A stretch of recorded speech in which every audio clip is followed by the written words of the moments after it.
दोस्तों सब्सक्राइब करें मेरे इस यूट्यूब चैनल को और दबाएं इस बेल आइकन को ताकि जब भी मैं नया वीडियो अपलोड करूं तो उसका नोटिफिकेशन आप तक पहुंच जाए। हेलो बच्चों, आज हम निबंध करने जा रहे हैं आंधी और तूफान पर निबंध करने जा रहे हैं। इसके अंदर हम जानेंगे कि ये आंधी तूफान कहाँ से आते हैं, क्यों आते हैं, इनके कारण क्या हैं और इससे हम कैसे बच सकते हैं और इनको कैसे रोका जा सकता है। ये सब बातें इस निबंध के अंदर हम करने जा रहे हैं। तो कई बच्चों के अंदर ये शंका रहती है कि जो आंधी तूफान है वो कैसे अचानक आते हैं, तो वो सब इसके अंदर जानेंगे। सबसे पहले हम परिभाषा लिखेंगे यानी प्रस्तावना। आंधी या तूफान पृथ्वी या अन्य ग्रह के वायुमंडल में उत्तेजना की स्थिति को कहते हैं, यानी वायुमंडल में उत्तेजना की स्थिति है उसको क्या कहते हैं, आंधी या तूफान, जो अक्सर सख्त मौसम के साथ आती है, जिसमें तेज हवाओं के साथ धूल और गुबार उड़कर दृश्यता को कम कर देते हैं। यानी आसमान में धूल और गुबार छा जाता है जिससे कि देखने में परेशानी होती है। कभी कभी आंधी झंझावती और चक्रवाती तूफानों के पहले हिस्से को भी कहा जाता है। यानी आंधी है वो झंझावती और चक्रवाती तूफान आते हैं, उसके पहले जो भी तूफान आता है उसको कहा जाता है, जिसमें वर्षा नहीं होती और तेज हवाएं, ओले गिरना, भारी बारिश, भारी बर्फबारी, बादलों का चमकना और बिजली का चमकना जैसी मौसमी गतिविधियां होती हैं। तो ये सब गतिविधियां जो भी है ये सब तूफान के अंदर आती हैं और तूफान में ये सब बातें शामिल होती हैं। ये सब क्रियाएं, मौसमी क्रियाएं हैं वो शामिल होती हैं और ये जो लाइनें हैं ये सभी आंधी के ऊपर लिखी गई हैं। अब हम जानेंगे ओ तेज हवाएं, ओले गिरना, भारी बारिश, भारी बर्फबारी, बादलों का चमकना और बिजली का चमकना, ये सब क्या है, तूफान के अंतर्गत आती हैं। तो अब हम करेंगे इसलिए आती हैं आंधी व तूफान, कि जो आंधी व तूफान है वो किस लिए आते हैं, उनका कारण क्या है वो जानेंगे। गर्मियों में चलने वाली आंधियां आमतौर पर तापमान के बढ़ने की वजह से हवा का दबाव कम होने के कारण आती हैं। यानी तापमान बढ़ जाता है और जो हवा का दबाव है वो कम हो जाता है। इस हवा के दबाव को बैलेंस करने के लिए ठंडी जगह से ज्यादा दबाव वाली हवाएं तेजी से गर्म जगह की ओर बढ़ने लगती हैं।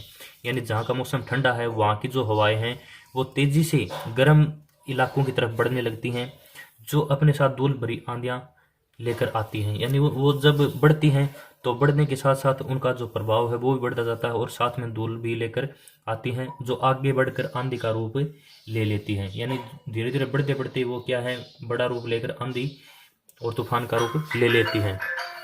सबसे खतरनाक तूफान वे होते हैं जिनमें हवा गोल घेरे में तेजी के साथ घूमती है, यानी जिसको भमूल्या भी बोलते हैं।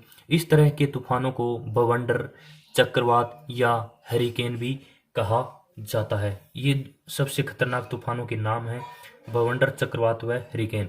यानी ये चक्रवात गोल गोल हवा एकदम तेजी से घूमती है, जिसमें काफी जान माल की भी हानि होती है, पेड़ पौधे हैं वो भी टूट जाते हैं, भवन इमारत हैं वो भी गिर जाती हैं। इनका प्रभाव इतना तेज होता है कि ये काफी खतरनाक होती हैं।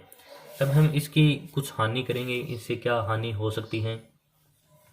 आंधी या तूफान से नुकसान या हानि: परिवहन का अवरुद्ध हो जाना, जान माल की हानि होना, समुद्र में लहरों का विकराल रूप ले लेना, मानव जाति को हानि यानी लोगों की जो जान है वो चली जाती है, पर्यावरण प्रदूषण में बढ़ोतरी, पेड़ों व फसलों का नुकसान व मकानों व इमारतों का ढह जाना, ये सब हानियां इसके अंदर देखने को मिलती हैं।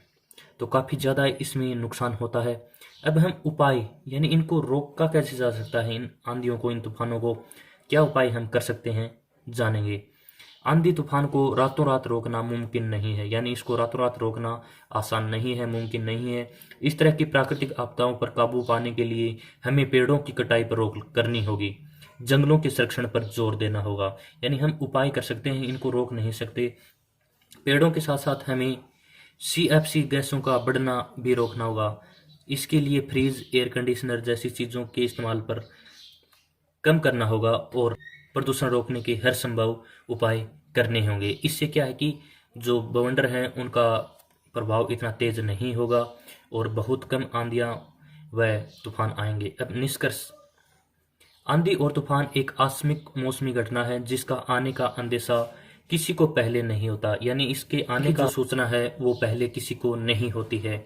आंधी व तूफान चलते चलते कब भयानक रूप ले लें किसी को नहीं पता।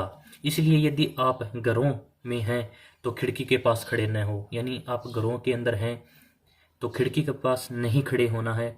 यदि बाहर कहीं फिस गए हैं तो सबसे पहले बचाव के लिए छत ढूंढें, यानी ऐसा सहारा ढूंढें, ऐसी जगह ढूंढें जहां पर छत हो, कोई मकान हो, पेड़ व खंभों के सहारे खड़े न हो। ऐसे स्थान का चयन करें जहां मजबूत दीवार हो, उनके पीछे छुपना अधिक सुरक्षित रहेगा।